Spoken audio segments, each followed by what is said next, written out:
All right. Good evening to those of you on the East Coast. A good afternoon to those of you on the West Coast. I'm your host, Brandon Troy, also co creator of Movers and Shakers Unlimited. Thanks so much for joining us wherever you're watching from.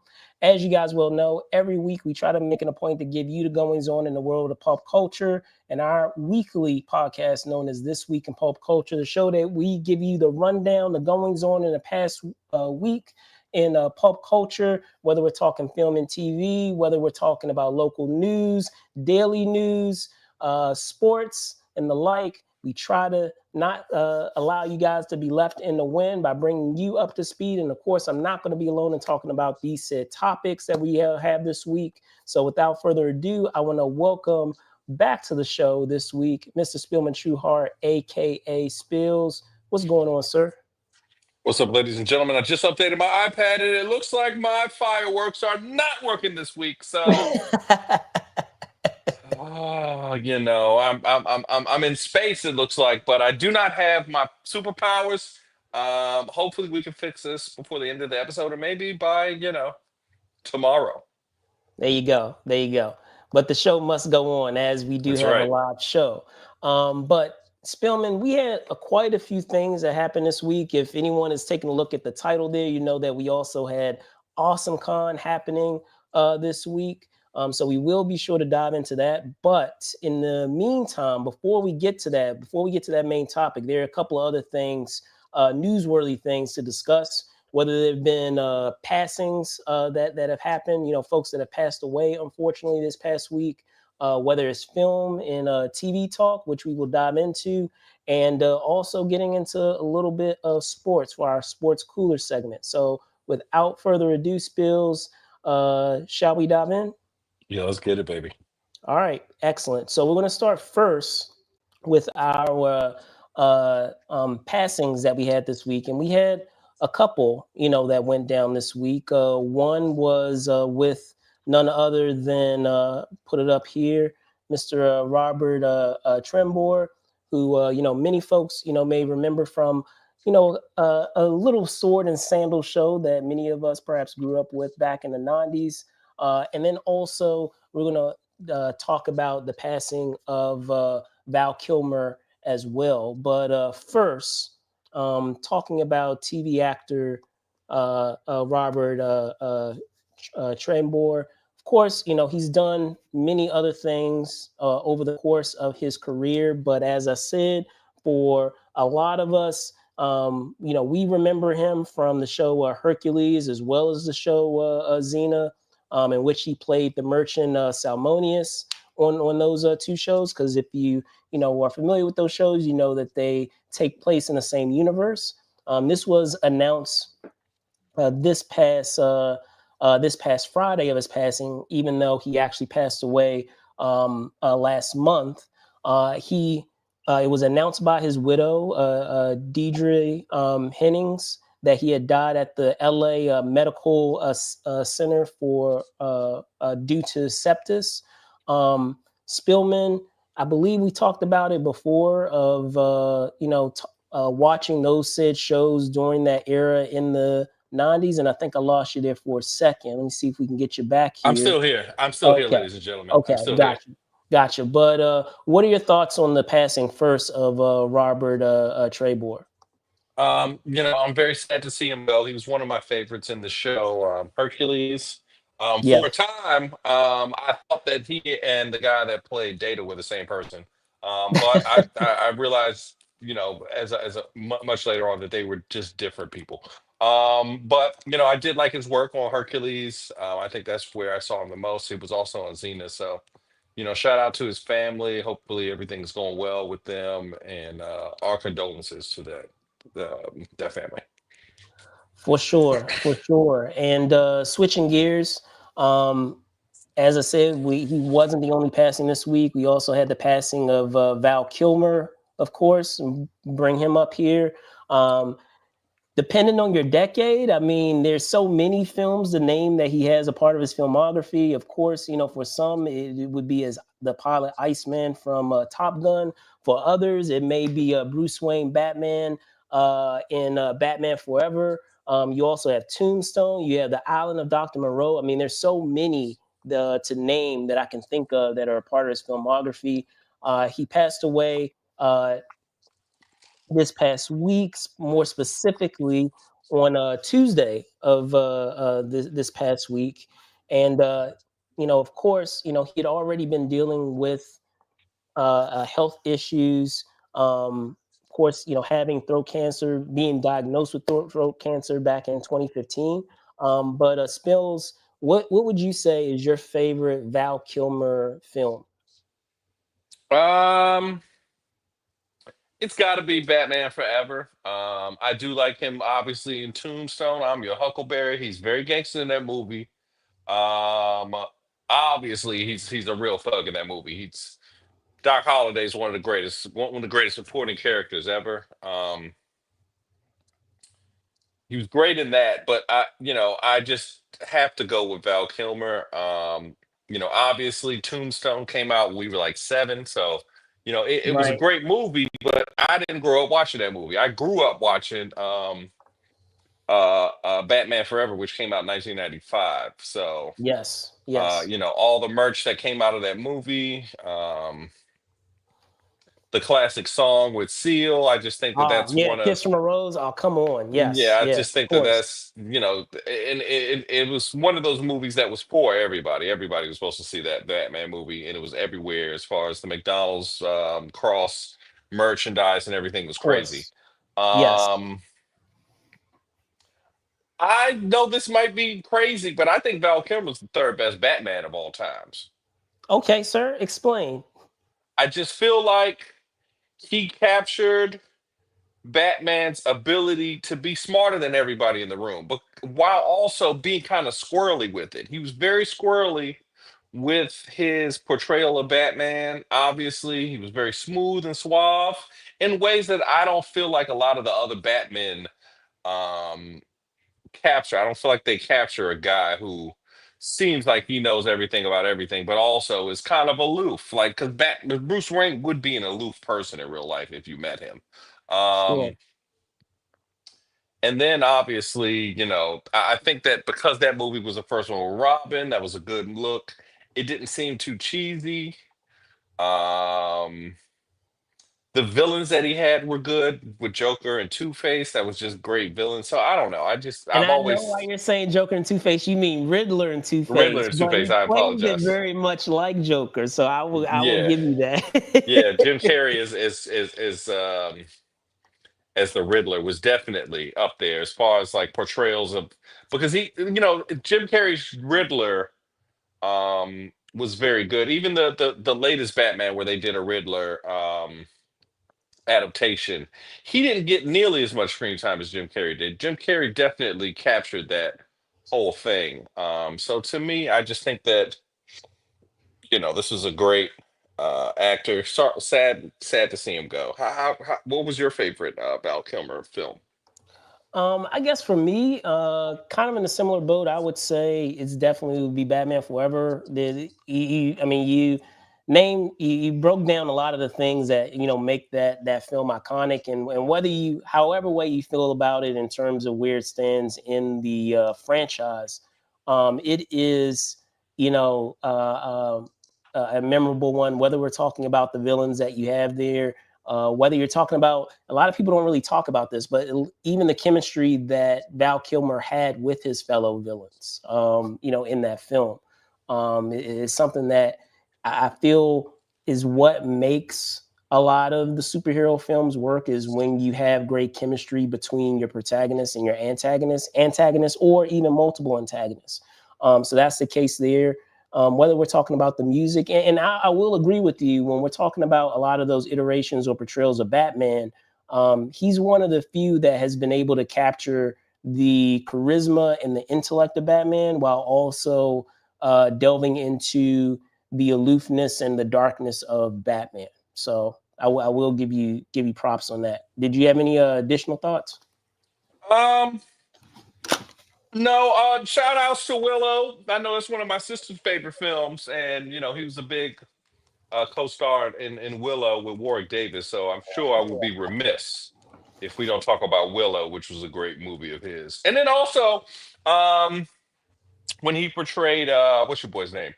Um, from The Doors, Oh, Jim Morrison. Morrison, the Jim Morrison, yeah. Morrison portrayal. Like I just think that we don't really give Val Kilmer his just due for being able to capture non sequitur people or people that are just kind of odd. He's always been very I, good f- at that.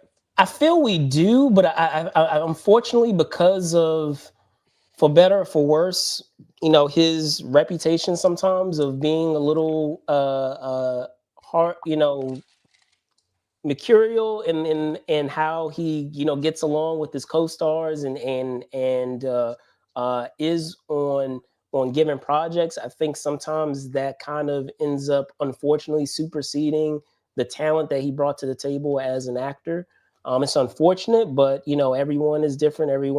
We all have our own quirks, what have you. So but again, uh you know incredible talent in terms of being able to delve into a multitude of different roles, like some of the stuff that he has done. Even, and I even forgot about Willow, so I'm glad you brought that up, because uh it was a film that was a part of my childhood, but I actually remember it for different reasons. And I think it may just be because, just by nature of it being a fantasy related film, there were a lot of elements and scenes within that film that they're stuck in my head, because for someone at that age, because that film came out in what, 19, Like what, 87 or something like that, maybe 87 a or little bit something, right? early. So a lot of those scenes were quite traumatic, especially if I'm remembering When like they the turn them into Tournament pigs, of ladies and Pigs. gentlemen, That when was, they yeah, turn them,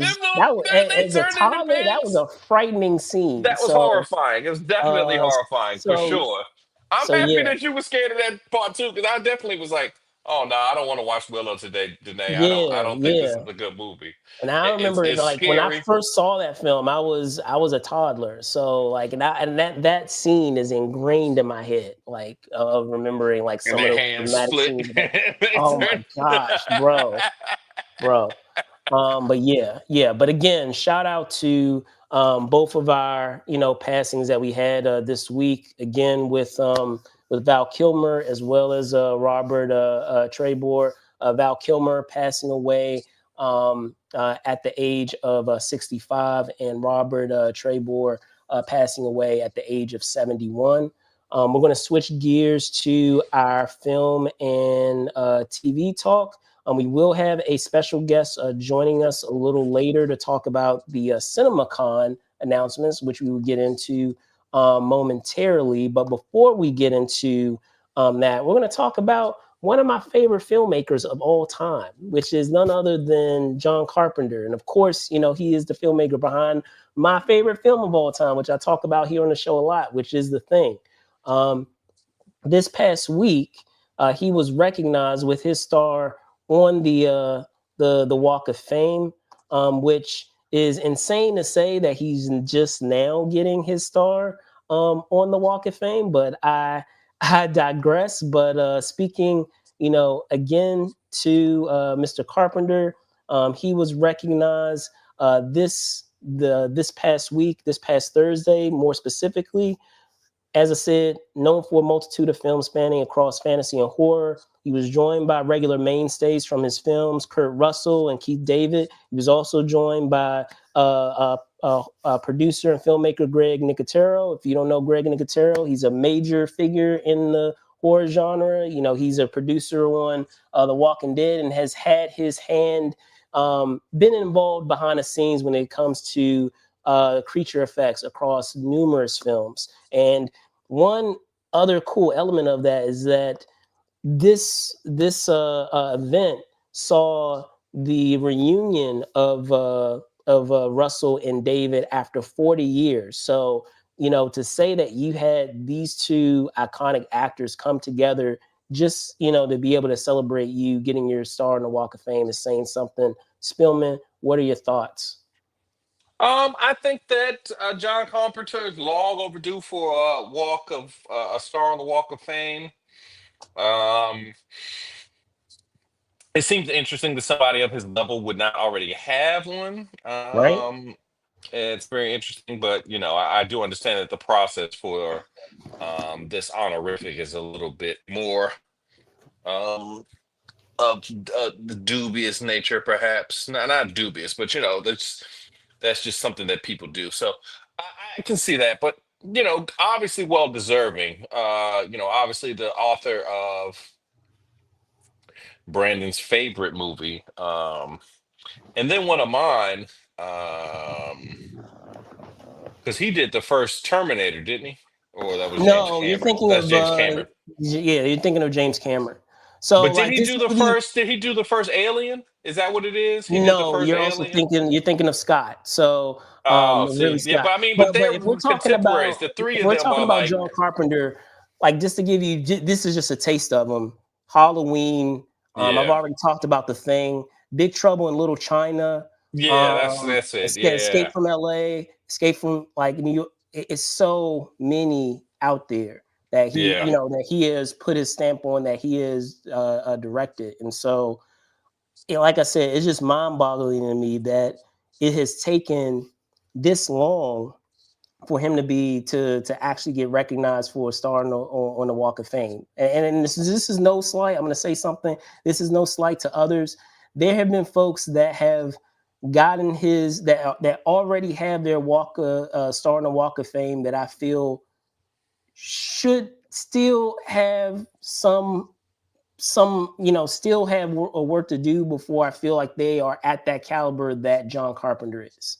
And it's crazy to me that he is just now getting one. But again, congratulations to him for earning that star on the Walk of Fame. I know that we had one guest joining us to talk about CinemaCon. I'm going to see if I can get him on here. Give me 1 second. But for those of you that are not familiar with CinemaCon, it is a show that takes place in Vegas. And unlike other shows that are, pop culture shows, this is a show that is more catered towards the movie industry and has a focus on movie exhibitors. So those very movie theaters that we go to in our leisure to check out a given film, whether we're talking about a chain such as AMC or Regal or United Artists. I mean, there's so many out there. I know. Well, I should say there are some that we may that are no longer there. But just to give you an idea, it would be those exhibitors that are showing these said films that we love and enjoy.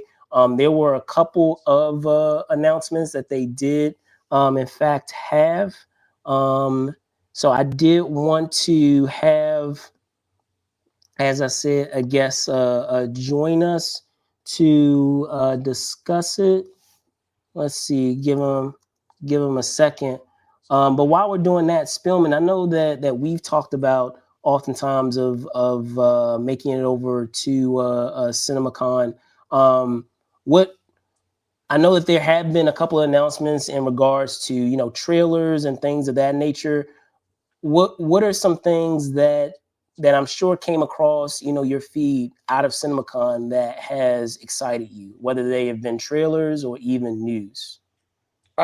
Just some of the news that they've come out with about some of these new hires and things that they will be doing for upcoming films. Um, Has there been one specific one that comes to mind for you? Whether we're talking about Avengers Doomsday, or even some trailers that they showed this Definitely, during the show? definitely the Avengers Doomsday announcements were definitely something I'm looking forward to. There are a few other um, films that are coming out this year that may pique my interest. Obviously, we haven't talked about it much since the trailer first came out, but I am extremely excited about the new Superman movie.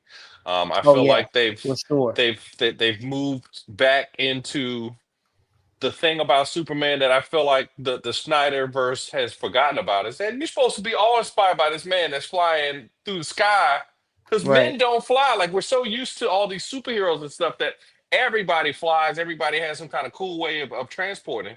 But Superman is basically an angel, like basically an angel. So like, people are supposed to be gobsmacked when they see him, and I feel like they've recaptured that wonder and everything. So I'm excited to see that one. Okay. All right. Cool. So it looks like we do have our guests joining us now. They've been here on the show before. A good friend of mine. They are the editor in chief of the outlet known as Critics. It is my pleasure to welcome back to the show Keith Napier, aka Klep. Let me bring him on now. What's Keith, what's up, going on, man? man? What's going on, man? Thanks for having me, bro. Absolutely. So I wanted to give you the floor because I know you were in Vegas this past week, and from memory serves, this was your first CinemaCon, so I'm sure it was overwhelming in terms of all that the show had to offer. So I'm going to give you the floor. I love that you have CinemaCon there in the background. Talk to me about some of the things that excited you this week. Yeah, so this was my absolute first CinemaCon. Not the first time I've ever heard of CinemaCon. I've known for years.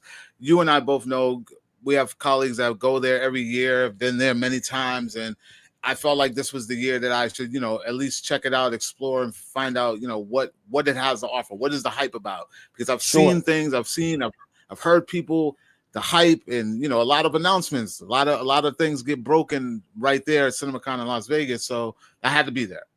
I gotta say, hands down, just want to say this to CinemaCon, like that is possibly the best convention ever of all the conventions I've ever of all the conventions I've ever been to. I feel like for movie fans, for movie lovers, for the movie industry as a whole, it is the absolute best possible convention you could ever attend, hands down. No competition. No competition. Okay. Yeah. All right. So can you tell me about some of the things that I know that there have been a couple of trailers that had dropped over the week, and man, they came fast and furious over the course of this week. Whether we're talking about, I understand that, I don't know if you had a chance to attend it. They showed something for Final Destination Bloodlines. Yep. Yeah, from what I understand. Yeah, go ahead. I attended every single presentation. I wasn't missing anything. I made it a point to make it to every single presentation all week. They started off with Sony, which they had some pretty big drops as well. 28 years later. Then they brought Nia DaCosta out, director, who's doing 28 Days Later. The bone something. It's the sequel to. They're doing a new trilogy, and it's a sequel to that one. She came out. They showed us some images. They gave us another trailer for 28 Years Later. Then I think the next day we had Lionsgate and Neon.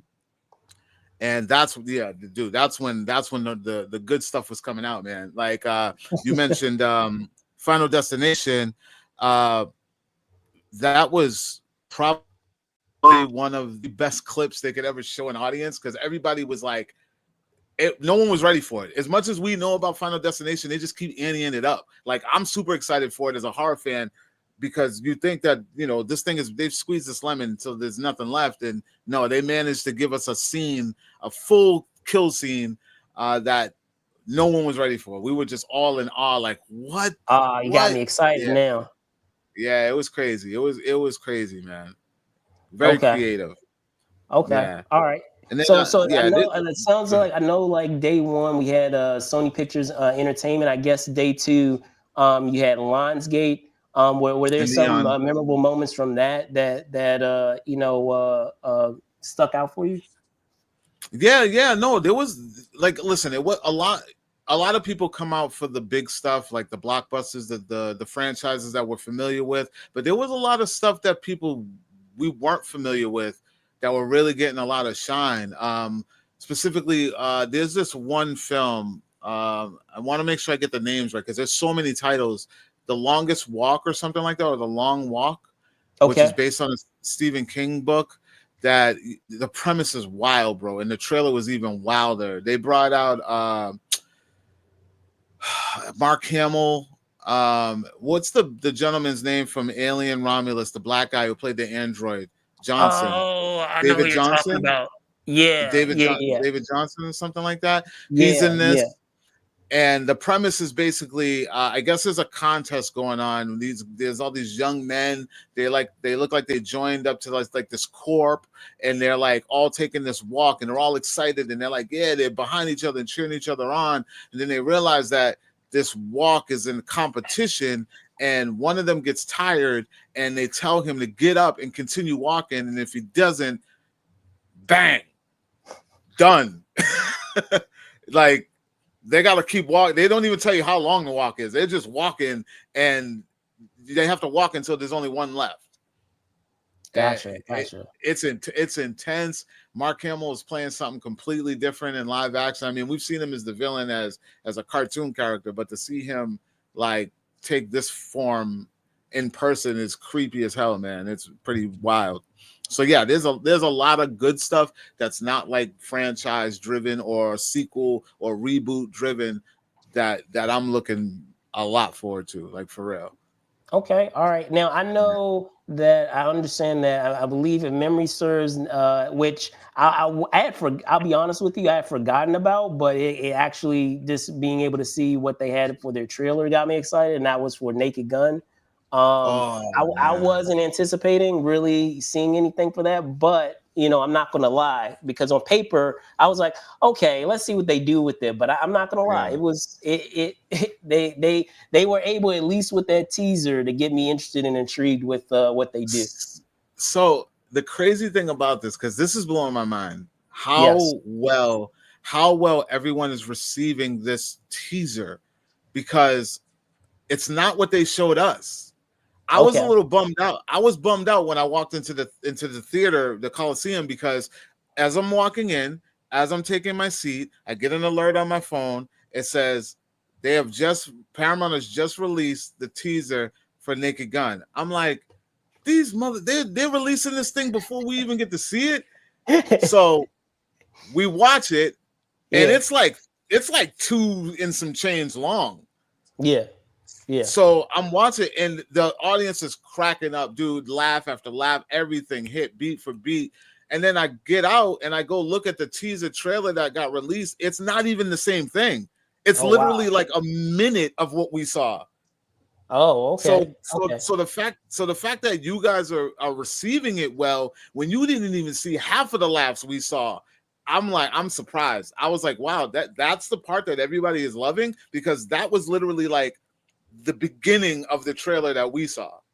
And it's interesting that you bring that up, because this isn't unheard of what you're talking about, because even with Comic-Con, there have been times where they release trailers during panels, just for the sake of, it not spilling out and having like a bootleg version. What they'll do is they'll release the trailer at the same time as the panel, or like literally moments after they show it at the panel. But the same thing happens. What they do in the panel, they give you a sizzle reel, like a little sizzle reel that's a little different, an extended clip, and then it transitions into footage from the trailer that they have, versus the finely polished trailer that we might get for what's released. So that is fascinating.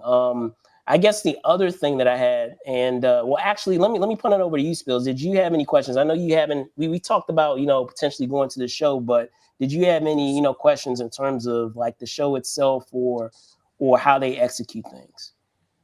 Which studio would you say was probably the best represented there? Like, which studio do you think came with the heaviest hitters for this CinemaCon? For me, I say presentation wise was Lionsgate. Because you gotta think, Lionsgate, they're not the one of the big, I say the big 3, which is like Universal, Paramount, Disney. They're a heavy hitter, but for what they brought out and how they ended was like, whoa. Like, because they started off, like I said, it's more indie, but they had a lot of films that just stood out, that just had good premise and great cast members. And I just, the way they ended, I'll give you an example. They brought out Jenna Ortega, who's doing this new movie with The Weeknd, and The Weeknd's in the film, and I believe it's based on one of his songs or something of that nature. And he's in the movie. They show the trailer. Everything's good. Jenna Ortega comes out, and then they all go to the side, and then Jenna Ortega takes the mic, and she announces a live performance from The Weeknd. Oh, that's live. Yes, he What? comes out and he Wow. performs the song. He performs the song from the movie and then does the lights. Oh, that's Wow. crazy. Wow. So after that, it was like game over. Lionsgate took this, like, hands down. Like, no one expected a Weeknd concert in the middle of a movie presentation. Yeah, that's awesome. So Yeah. let me ask you this, because one of the films that I'm not gonna lie, Klep, I'm a little on the fence on, and don't get me wrong, like, I love the franchise. I grew up with the franchise, and that would be Jurassic Park. Yeah. How did you feel about what they managed to show from that film? Because I'm still on the fence about what they're doing with that franchise with this new installment. Honestly, that's not even one of the standouts, bro. It's the same old game. Like, it's not broke, so they're not trying to fix it. They brought out the cast, which I was really shocked that they did, but it is what you get. Like, what you see is what you get. There's nothing. It's a Jurassic Park movie. If you're a fan of that franchise, it's like Fast and the Furious at this point, bro. You're gonna go show up because you're gonna go show up. But I guess they feel like they don't really need to sell it to us. It didn't really stand out. It definitely wasn't a standout moment at all for me, anyways. In that whole presentation, it was actually forgettable. I didn't even remember until you told me that. I was like, oh yeah, Scarlett Johansson did show up. Oh, that's not good, man. That's not good. Well, let me ask you this. Outside of the panels themselves, obviously there are other facets to the show, whether we're talking about the swag, whether we're talking about I want to talk about one more thing. Hold on. Yes, one more movie. Go ahead. One more movie, and I guarantee, and I gotta look at the camera and talk to all you fans right now. If you are a fan of Masters of the Universe, if you grew up on the 1980 whatever cartoon like I did, I guarantee you are going to be okay. The accuracy of what every character looks like from the cartoon is unreal. Unreal. That's all I'm going to say. That's all I'm going to say. All right. Excellent. I love it. But yeah, getting into those other facets of the show, I wanted to be able to dive briefly into the like I said, the swag, and also I did see a couple of posts from you of things that happen like after hours. So care to share about that? Yeah. So another part of the show, like, this thing is just, it's for the movie community, man. Like it's all family. It just feels warm, and just everyone's there for the same purpose, and that is to help the theater experience drive. So yeah, and the organization of the show is like, we go in early, we do the presentations, and then maybe an hour or two right after is the after party. So you're not looking at an after party that's at like midnight, 10 o'clock, 9 o'clock. You're essentially going to a mixer around 6:45, and it's wrapped by 8:30. And then you have time to see the rest of Vegas, go eat or go to bed and wake up early and start all over again. So that was like the best thing. Like, everybody was still fresh and feeling good and just still ready to mingle and still network and all that goodness, even after the presentation. So the way that they structure this thing, yeah, it was just overall, it just flows very, very well. You're not burnt out at all by the time it's all over. Like, you're really not. And there were some days where we had, I think Thursday was the long day, because I think we had 3 presentations that day. We had Paramount, Amazon, and Disney, or I think it was Paramount, Disney, and Amazon, in that order. Gotcha. I wanted to be able to show some of these, the pictures that you ended up having from some of these presentations that you had from Universal, from MGM, and then Paramount, like you were just talking about. Oh, and they also had Final Reckoning. So are you able to comment on that? I know we're supposed to be getting a trailer. They did do a little teaser today. Apparently we're going to be getting another trailer for that installment in the Mission Impossible franchise. Yeah, again, like, that wasn't one of the things that moved the needle for me, because I've already seen like 2 trailers from this movie, and I'm ready to see it anyways. Tom Cruise did come out. But he came out for other reasons. He came out, and you probably saw this floating around. He came out for one to kind of show love to Val Kilmer. He made everybody, take silence and just kind of remember him and show love. And then he came out to present the Best Director Award from CINEMACON to the director of this film, I can't remember, it's Christopher, I can't remember his name, the director. Yeah, McQuarrie. So he came out to do that, and then they got into the whole trailer thing, and then he pretty much left. But yeah, Tom is a big supporter of the CINEMACON and the theater experience, so whatever they can use him for, he's all for it. He'll come out and do whatever, just to be there. Excellent, man. So yeah. I got to get out there. I know we didn't have a chance to manage to do it this go around, but it is. Have you been there yet? I haven't.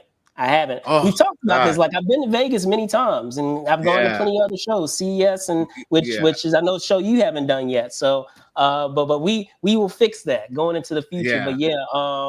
But I never missing this. Yeah, I do gotta make my way to CinemaCon for sure. So again, man, thank you so much. And I know things are hectic and busy. I appreciate providing your 2 cents of being there on the grounds this week. Before I let you go, can you tell folks where they can find you? Oh, you guys can find me, anywhere, Klep CX on all social media. I keep it simple so you can find me. Check out for movie news, television news, and pop culture. Go to wearecritics.com. That's critics with an X. And that's it. And I'm going to be doing a real breakdown, like kind of recap of the CinemaCon experience, what it's about, what it means, and how you can or may not be able to get into it. And I'm going to be showing my goodie bags and everything that I got for free while I was there. So look out for that. All right. Excellent. So again, I want to give a shout out to Klep, man. Appreciate you so much for hopping here on the show and talking about CinemaCon.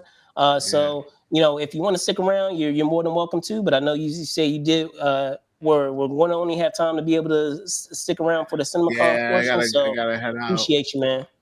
I appreciate you having me, man, and shout out to you, man's over there. I see you. I gotta run. I gotta run, and I'm still not even unpacked yet. Wow. Wow. But all right, man. Cheers, man. I'll see you soon. Appreciate you. We're gonna switch gears, guys, over to our sports cooler talk. So let me switch gears here that we have. But all right, Klep, I will catch you later, dude. All right, man, later. All right, later. So we did have a couple of things that happened in the world of sports spills. We had, of course, the national championship. So I want to bring up that right now. I feel like before we bring up the national championships, we would be remiss to not honor LeBron James in oh my gosh, procuring the only NBA player I think of that I've ever heard of to ever get a Barbie. So, I know that we didn't want to come here and talk about that. Michael Jordan ain't never get no Barbie. Well, if we're really going to do that, I didn't want to do that to you because we did have a team that beat your Lakers this week. That I'm sure no, you we didn't talking about merchandising deals here, ladies and gentlemen. So you don't make money really off of the games. They pay you for the games, yes. So I figured we would just skip that and talk a little college basketball to kind of avoid you have to actually your do labor to play a gig. game. You have to you got to do layups and push-ups and all kinds of ups to do that. So I would rather focus on the fact that King LeBron James is, he's a girl dad too. He's got a Ken doll. That's a great honor. I don't know anyone else that has a Ken doll. We're gonna focus things. Y'all. As I okay, said, ladies and gentlemen, I'm sorry. I didn't mean to interrupt. I just wanted to. You driving in another direction, but here we go. I wanted to be able to talk about our national championships. Of course, on the women's end, we just had the wrap up of that. And man, was it a waxing? Was it a blowout where we had the Connecticut Huskies beat the South Carolina Gamecocks 82-59? I'm going to be honest, Spills. I did not have the Huskies winning this because I'm a huge fan of the South Dawn. Carolina coach with Dawn Yeah. Staley. I think that she's a dog in the best way when we're talking about just that tenacity that she has. And I know that she kind of pours that same personality into her players. So it's shocking that they lost this bad. But on the men's end, we do have a game that's still on the way between the Florida Gators and University of Houston. They're playing on Monday. So, Spill, I'll punt it over to you. What are your thoughts on the women's national championship, and also what we have to come tomorrow with the men's national championship? I think that you are not putting respect where respect is due. Gino Auriemma is the greatest coach of all times. The greatest coach of all time, ladies and gentlemen. So, he survived many different iterations, and I think that Dawn Staley is a great coach, but Gino, he don't rebuild. He just reloads. They get the best player in the country almost every year. So they were talking about some of the formatting issues that they had with the women's tournament. Gino specifically was talking about how some of the games were a little bit earlier than his liking and stuff, but they overcame all that to win another chip. I think this might be his 10th. I'm not sure off the top of my head, but I think this might be um, his 10th national championship. All right, let's see, ladies and gentlemen. Gino All Auriemma. right, so I'm gonna give him a little time I'm to. sorry. No, He's you're won good. You're good. 12 championships, ladies and Oh, well, there gentlemen. He's you won go. 12 of There them you go. I know things. he's won a couple. No, he's won more championships than Bill Russell, ladies and gentlemen. That's crazy. So I think that qualifies him as the GOAT. Obviously, he's had 8 coach of the years. Um, he's just done it all. I just, congratulations to the women's team. But Gino's just a beast. He builds great teams. You know, you could argue he's coached the GOAT in Sue Bird and Diana Taurasi. That's 2 of the GOATs, obviously. Um, yeah, I just think that it was a great showing. It's sad that Juju got hurt in the in the tournament. I wish he didn't, but these are the things that happen. How do you feel about it?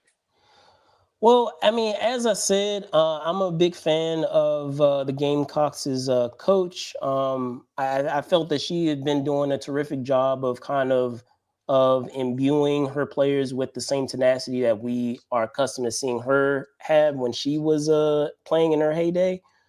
So I know oftentimes when we're dealing with teams that are the expected winners, and, we've seen it in the past where they're not able to close the deal, and I didn't think that they wouldn't close the deal this time because let's be honest, they perennially are right there, right in the mix of things when we're talking about March Madness a lot of times, and while that is impressive, it's still very difficult. I don't care how talented your team is to be able to make it all the way to the national championship, no matter how talented your team is, which is actually a great segue into the men's end, because I'm not going to lie, I believe that Houston may have a chance to take this game. That physicality that they have and the way that they play, that was a problem for Duke. And I actually had Duke winning the whole thing. They seemed like they were just on a trajectory to be able to close the deal. And,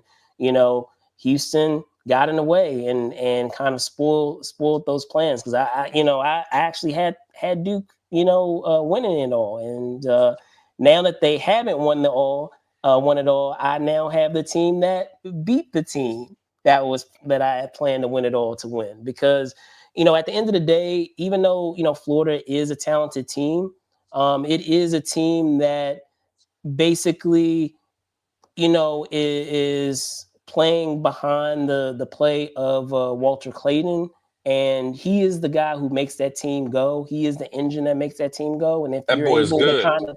If you're able to disrupt that, then I feel like, Houston has a shot to win this game tomorrow. Yeah, I don't know. I feel like Houston, while a good team, I feel like them beating Duke is like their Super Bowl. I feel like they're going to have an emotional letdown on Monday evening, just off the strength that they don't have. You get up for a Duke. You don't get up to beat the Florida Gators. This is not the football. So I feel like also because the SEC was very strong this year, that Florida will win. And traditionally in the big dance, if you've got a player that is a great ball handler, you can kind of win the tournament. Like unfortunately, at that level, having a great ball handler, though it seems like it's something that's kind of a gimme. If you got a great ball guy, like Kemba Walker many years ago, Magic Johnson, the list goes on and on, of people who did well in the tournament because they just could handle the rock. So I just think that my vote will go to Florida. Okay, all right. I mean, I don't completely agree with what you mean by Florida because Florida historically has been right there. If I'm thinking about those that The year with Joakim Noah ones, sure. yes, yeah, I yeah. mean, but that's an outlier. I feel like they had 4 NBA players on their team, but they were not 5-star NBA players. Like all of them are great players, but nobody from that Florida team was an all-world player in the NBA. Like there was no all-world player on that team. Yeah. You could say the most successful one was Al Horford, and that's kind of like Al Horford. Like he's great, but he's the 4th or 5th best player on a championship team. So that's cool, but But that's saying something now because he wasn't the 4th best player prior to being with the Celtics. So I mean, he was pretty up there. I mean, he had no, I'm when he saying was he was in, better. He was he was better. better, That's but saying they weren't something winning now on the though. tail I end of mean, his career that he's you considered. got to You, win. you consider him that high because I don't even Yeah. have him that high at this point of his career. Even though he is still an effective player, I don't have Hmm. him as the 4th best player on the Celtics team because the Celtics are loaded. I mean, They are when you're very talking much about loaded. any of the wings that they have, whether you're talking about Porzingis, like yeah, you have a lot of talent on that team, and so when you get past the starters, that's already 5 players right there before you even make it to any other players beyond your starting 5. So, but I don't know. We'll see. Like at the end of the day, when we're talking about championships, and we've been on this before, no matter what sport you're talking about, no matter how talented your offense is, how dynamic your offense is, defense Hmm. is going to win you championships at Yeah, the for end of the sure. day. Because a lot of times, even the most illustrious offenses, they have an off day. And sometimes, nerves get tight where, the older things that you're normally accustomed to doing, it's not falling, it's not hitting, and so you need to have something to fall back on. And the thing that you can fall back on, no matter how ugly a game gets and not pretty a game becomes, you can always count on defense to pull you through Hmm. until that time comes where you're able to kind of build your momentum again with your offense. But you're still going to have to rely at the end of the day on that defense, and that's why I have the University of Houston winning. So we'll see. We shall We'll see, see. ladies and gentlemen. Um, But but yeah, back to it. So, you know, if Mike was to get a Ken doll, what kind of outfit do you think Mike would wear? Would he wear like some very baggy jeans, or what do you think they would put on Mike for his Ken doll?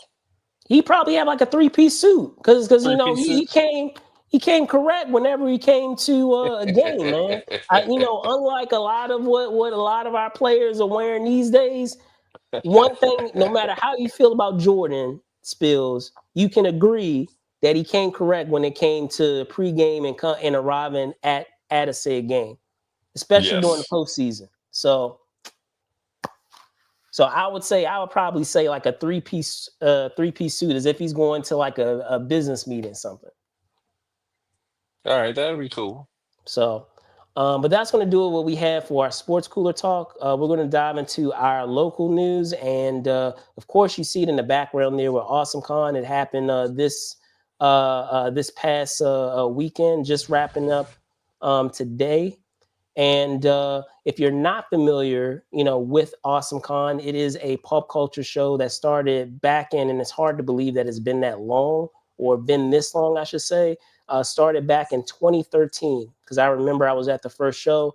If any folks know or familiar with the convention center and how it's set up, and the rooms or what have you that you have there on the main floor in the first building, because we have two buildings. The first show was in the first main building, and it was in the same area that they normally do. What is it? The general admissions, or where you have like the coat rooms where people are dropping things off, and to see where it is now, where they're using as much square footage as they are now, it's pretty mind-boggling.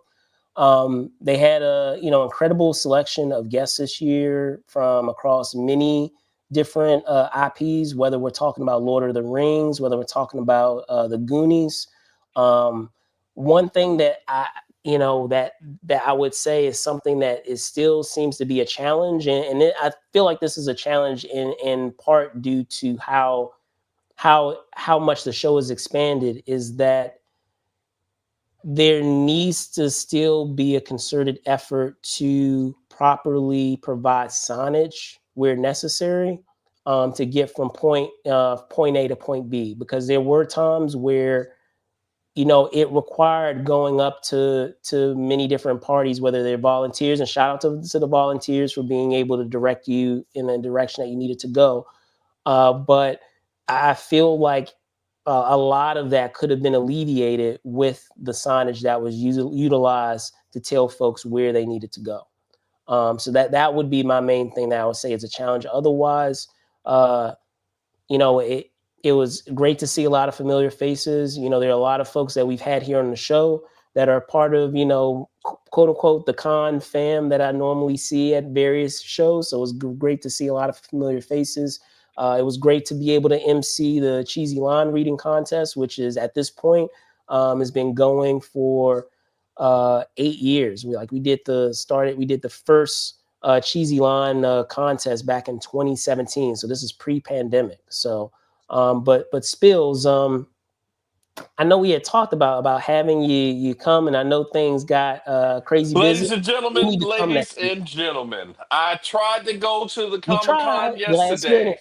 You I tried had a bunch last of minute. people with me, and I asked Brandon, unliftable lift. I said, Brandon, I need 38 tickets. And you were like, 38 tickets? I was like, yeah, you're the ticket man.